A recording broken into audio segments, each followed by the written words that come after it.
I just want to say to you, and then I'm going to wrap this up quickly.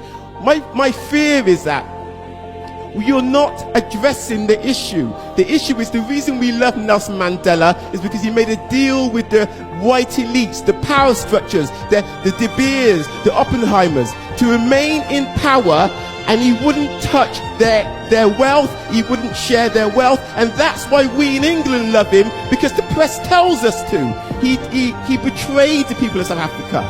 And I'm frightened that unless you actually address the fact that the laws of South Africa doesn't make the corporations share the wealth as the Freedom Charter of 56 demands, my fear is nothing will change.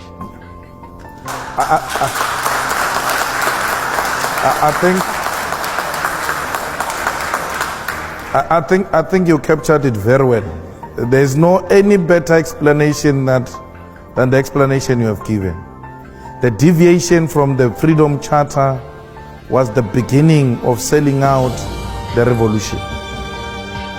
But why did Nelson Mandela sell out the Freedom Charter?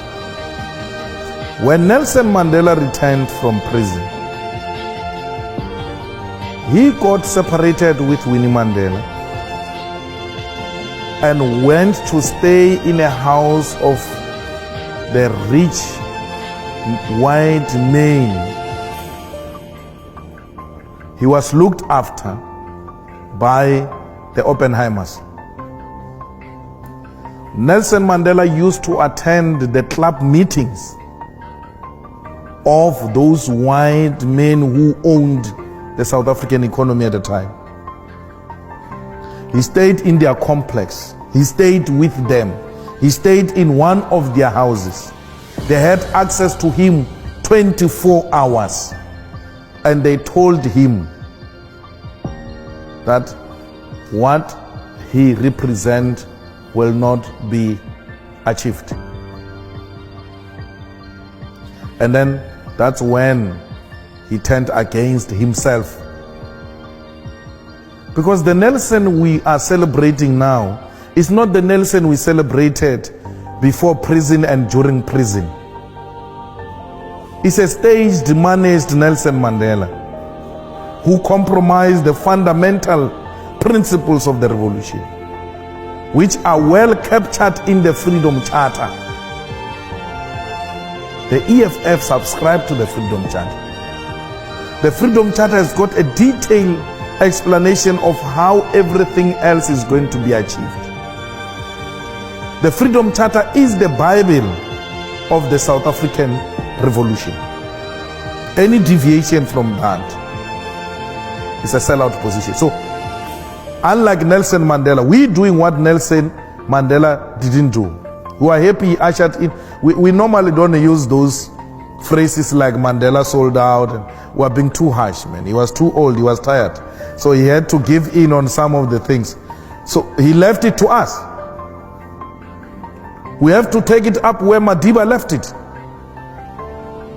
And that's why Madiba said the struggle is not over. Madiba knew that there is an element of economic freedom that must be ushered in to complete the revolution. Madiba knew that political freedom is incomplete without economic freedom. So I wouldn't sit here and say Nelson sold out. I will say Nelson took us to a particular extent and then left it there for us to take it over. And we are here now. We don't say to Oppenheimer, this will happen, this will not happen. No. We come to Oxford University and Oxford Union and tell you what we tell Africans and what we tell everybody everywhere. The message is the same. We want the total implementation of the Freedom Charter. Those kids who demand free education, they are demanding the implementation of the Freedom Charter. Those who say let's share in the wealth of the country, they are demanding the implementation of the Freedom Charter. I said to you when I started, we are just continuing with the legacy of great African leaders who came before us. We're not going to compromise like Madiba did. We had, perhaps it was necessary to have a cooling off period. We cooled off for far too long, 21 years. Now is the time to stand up and continue with the road towards economic freedom. It is possible. It is going to happen. The most reactionary institutions in South Africa, like universities, are beginning to listen. Well, those are the most arrogant institutions. They will tell you we're independent, we don't listen to those things, academically doesn't make sense, and then they shut down everyone. They're being made to listen. Government in South Africa is listening. We marched to the Johannesburg Stock Exchange. We marched to the Reserve Bank in South Africa. We marched to the Chamber of Mines. I sit with you today. All of them are sending responses to our memorandum.